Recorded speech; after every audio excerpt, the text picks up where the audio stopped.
maksud kamu nenek itu masih hidup apa enggak? Halo guys, selamat malam. Kami baru aja siap nonton Perjanjian Gaib di bioskop. Impresi pertama film ini, judul Perjanjian Gaib itu terlalu jelek untuk filmnya. Benar. Dari judulnya Perjanjian Gaib, pas nengok posternya, ekspektasinya rendah nih. Dan pas nonton, itu kita dibawa benar-benar nonton filmnya dari awal sampai habis. Dia itu temanya mungkin tema zaman dahulu dengan ada sedikit komedi dari karakternya. Dan saya merasa filmnya itu lama banget dari awal sampai habis.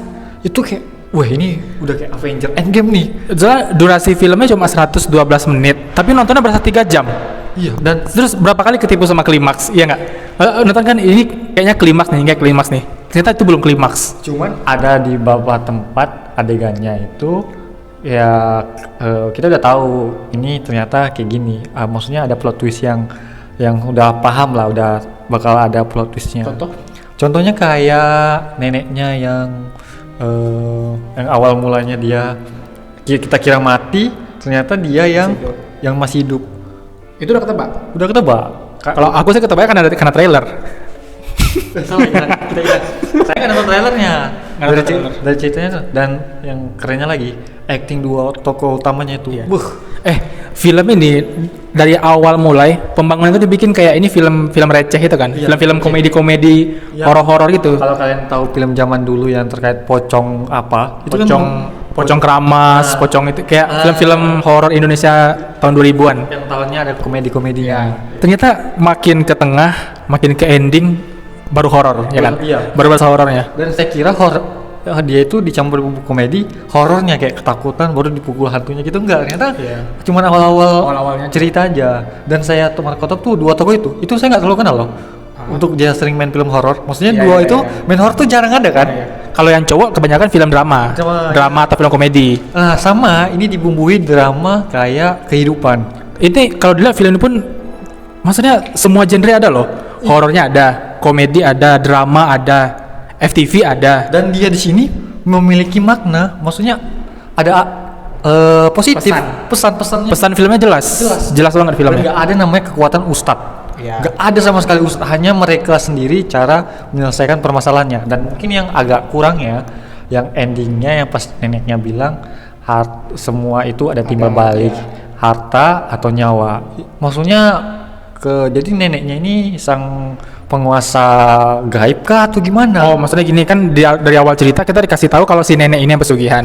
Tapi justru makin ke ending nenek ini kayak yang si tukang hukumnya gitu ya. Iya, sama. Saya kira ini berkaitan sama tentang pesugihannya mereka yang awal mula mereka satu keluarga ini enggak bukan keluarga yang suami istri kan melakukan pesugihan juga. Iya. Cuman kan gagal.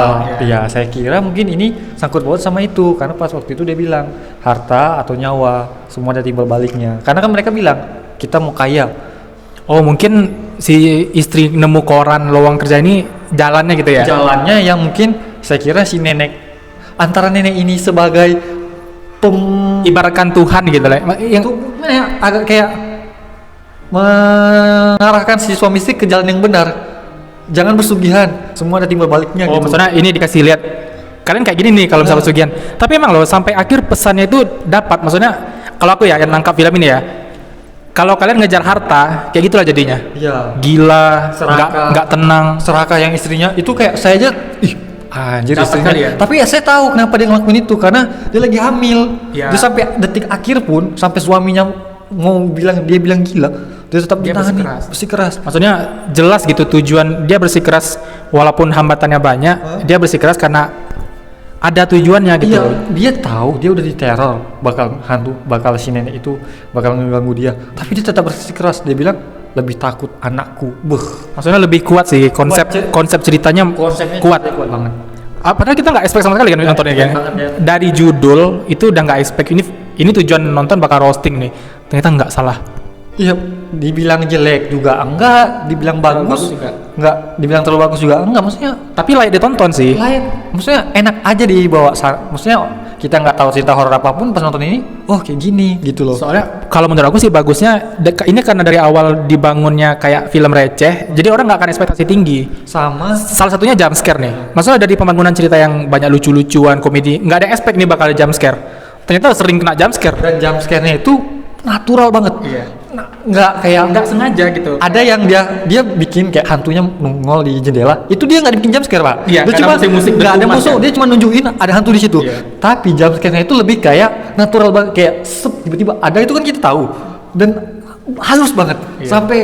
Sampai saya kaget. Bener. Sama. Padahal Berapa kali teriak? Coba padahal bukan hantunya nongol, Iya. cuma selimut doang. Iya. Cuma kaget kita dibuatnya, karena Iya.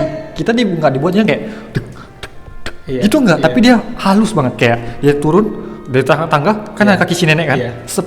Iya. Itu kan nggak jump scare kan? Itu Nggak, tapi nggak. bikin suasana Iya, horor. emang iya sih. Banyak adegan-adegan yang disajikan itu bikin vibes horor itu dapat kali gitu. Dapat banget. Jadi orang nggak mikir, ada jump scare nih, enggak. Iya. Karena kan rata-rata film jump scare kan ada suara. Suara dentuman, musik. Terus orang kayak penasaran gitu. Kalau enggak, dia ada tahu ada hantu di kasur itu, tapi dia tetap kayak buka pintunya itu. Ya kan? Terus ekspresi ini juga sih, yang si cowok waktu dia ngelihat hantu yang pas mati lampu mereka ketiduran di lemari, terus ada si ibu ini nongol, itu ekspresi takutnya itu sering ketemu pas mimpi. Iya, Pernah nggak? Iya. Aku sering sih mimpi ketemu hantu nggak bisa ngomong, nggak bisa lari, itu relate banget. Dan juga mungkin yang kurang dari film ini adalah acting anak-anaknya. Yang Anak-anak si ibu. Anak-anak si ibu yang adegan si suaminya ini, si Mas Andrinya ini yang motong ayam, yang dia bilang pecat saya. Malah harusnya jangan kayak gitu dari ekspresi anaknya. Kayak kamu gila ya yang si cowok. Harusnya kan lebih kayak, hah, kamu ngomong apa? Maksud kamu apa dari omongan itu? Tapi untuk aku pas sih itu. Dia bilang kayak, hah, kamu gila. Terus nggak ada ekspresi marah. Yang dia bilang dia formalin ibunya, dia bunuh ibunya. Kalau menurut aku sih itu pas karena ya memang itu pikiran si Andri sendiri kan. Orang-orang yang berdua ini Dan kan itu- taunya ibunya abai-abai aja. Dan juga karena dia dalam berlumuran darah. Dia nggak nanyakan kamu ngapain, kamu habis motong ayam kayak mana sampai berdarah gitu. Dia nggak kaget gitu, nggak marah. Si ibunya dibilang kayak gitu.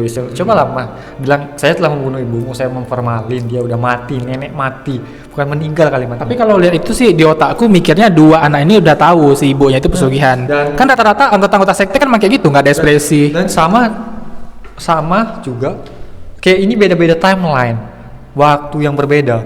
Saat ada rumahnya yang jadi berdebu, pas itu ini sih, itu kayaknya Timeline-nya. mirip konsep film Insidious, nonton. tahu.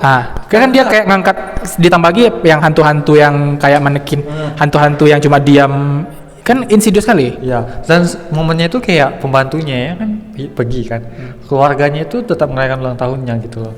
Dan timelinenya kan waktu itu pada waktu yang sama, Lagi pesta ya. pada pesta, terus tiba-tiba dibagi jadi 2 timeline. Iya. Yang si tiba-tiba Pindah-pindah waktu gitu. pindah-pindah waktu. Iya sih.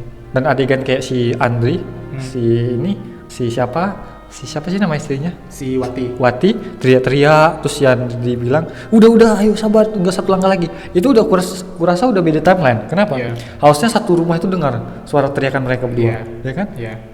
Maksudnya jadi yang orang-orang yang tadi itu kemana gitu Iya, ya? tiba-tiba menghilang gitu loh. Tiba-tiba disingkirkan gitu aja.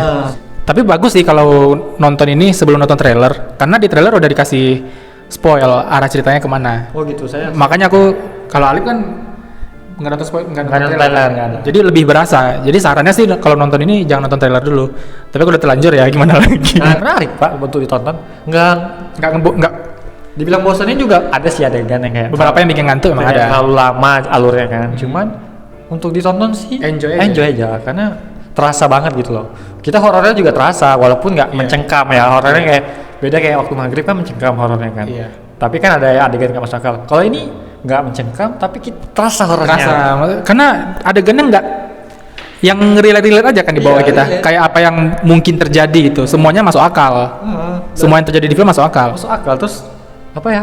Saya suka halus aja. Transisi dari ke horornya halus. Pergantian ininya ya. Iya. Tidak terlalu Penyajian setiap gambar adegan musiknya bagus sih. sama saat jumpa hantunya, pas dia jumpa neneknya itu halus banget. Nggak ada suara dung dung dung dung, Iya. tapi lebih tiba-tiba ada Natural. baru Natural inti pokok semua.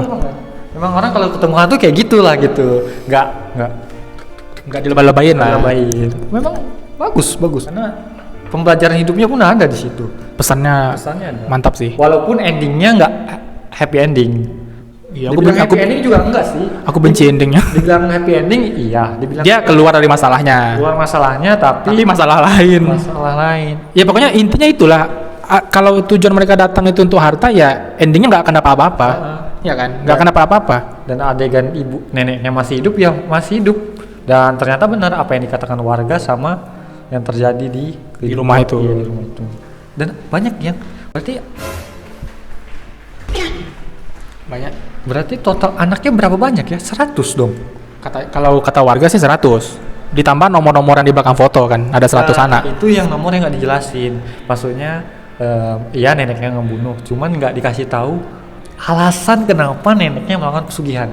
Biasanya di cerita itu ada flashback si neneknya kenapa jadi dari dulu miskin kah atau apa, tapi ini nggak ada. Mungkin ini ada fase keduanya Mungkin. Karena saya penasaran loh, kenapa neneknya melakukan pesugihan. Biasanya itu ada kasih tahu, aku melakukan pesugihan ini karena bla bla bla bla. Biasa hantu memberitahu past life-nya atau flashback masa lalunya. Ini nggak ada sama sekali. Tapi di film Ibu kalau dilihat nggak ada hantu loh. Hantunya si nenek itu sendiri. Iya. Dan benar hantunya nenek itu sendiri, dan yang jadi masalah hantu pertama itu siapa? Nah, itu dia. Itu dia. Jadi aku nanya itu, hantu pertamanya siapa? Apakah ini past life, kenapa neneknya harus mati baru dia hidup lagi? Apakah itu memang ritualnya? Nah. Kan sebelumnya dia matikan. Tiba-tiba dia hidup lagi, atau banyak teori ternyata dia nenek itu selama itu masih hidup, cuman karena dua orang ini tahu, maksudnya belum ada di desa itu, belum tahu kenyataannya, dia nganggap si nenek itu udah mati. Nah, kan yang lain pada merasa nenek itu hidup sehat walafiat, tapi si orang-orang ini udah merasa mati. Saya pikir nenek itu sebenarnya udah mati, cuma rohnya gitu memang dari awal mereka datang udah jadi hantu itu si nenek ini. Udah mayat yang orang nengok tuh masih hidup segar walafiat gitu loh.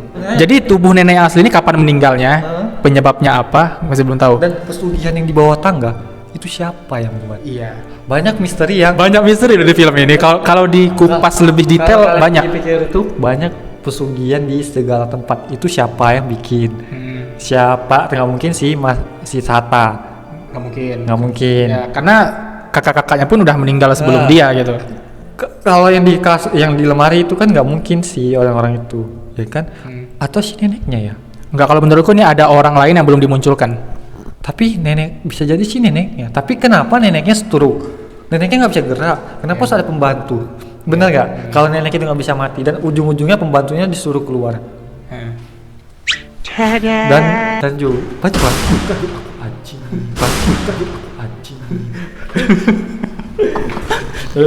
Dan banyak adegan bukan adegan sih, fungsi mereka mencari pembantu apa ya? Apakah memang ritualnya neneknya sakit dulu, setelah anaknya mati, setelah ulang tahun ke dia yang berikutnya, baru dia punya maksudnya sehat lagi. Kalau untuk ulang tahun, ritual setiap tahun, ini bikin aku ingat sama Pengabdi Setan. Pengabdi Setan kan dia harus ritual setiap 27 tahun untuk si ibu ini hidup lagi. Kayak ini gitu juga. Ya sebenarnya konsepnya simple sih, dia butuh tumbal biar dia bisa hidup terus. Cuma keberadaan dunia lainnya yang bikin bingung. Sama fasenya, apakah fasenya dari sehat mulai jadi sakit-sakitan sampai dia dapat tumbal lagi, baru dia sehat lagi. Karena ada adegan neneknya sakit terus, ada adegan yang bilang jangan ikut campur, tapi dia pas mandi ketemu sama roh. Itu siapa? Nah, apakah si makhluk gaibnya atau enggak gitu. Jadi sosok yang jahat sebenarnya masih belum jelas nih, masih misteri. Terus satu lagi yang aku tanya, ingat nggak waktu pertama kali datang ke rumah, si Sata ngasih tahu harus melakukan ini. Dia kan ada bilang selalu ganti sesajen di pohon ini. Sepanjang film nggak pernah dikasih lihat mereka ganti sesajen. Iya, sama adegan yang dia kubur kucing kan ada sosok kan. Iya. Itu siapa? Neneknya atau bukan? Iya sih. Itu si nenek atau si hantu? Banyak yang misteri yang mungkin seru sih, karena kita nggak terlalu mikirin misterinya. Karena fokus sama jalan ceritanya. Itu rating tinggi sih. Rating dari 8,5 tadi. 8 atau 9? 8,5. 8,5. Aku 8. Rekomen untuk nonton. Rekomen sih untuk nonton. Abaikan judulnya. Karena filmnya lebih bagus dari judulnya. Perjanjian Gaib. Jauh kan nih. Itu lebih saja sih pesugihan abadi. Karena dia sampai dua anaknya mati, dia tinggal segitu nyawanya ya. Nah itu juga. Kan sekarang anaknya sisa 2 tuh. Tambah 1 cucunya. Emang cucu termasuk? Cucu mungkin termasuk lah. Yang penting kan darah. Aturannya masih belum jelas nih. Aturan pesugihannya masih belum jelas. Alasannya pesugihan juga nggak jelas. Oke, kami menunggu Perjanjian Gaib kedua. Oke, ya itu dulu karena aku takut hawa-hawa lain muncul. Sekian dari 2 mau. Bye. Jadi enggak. Enggak.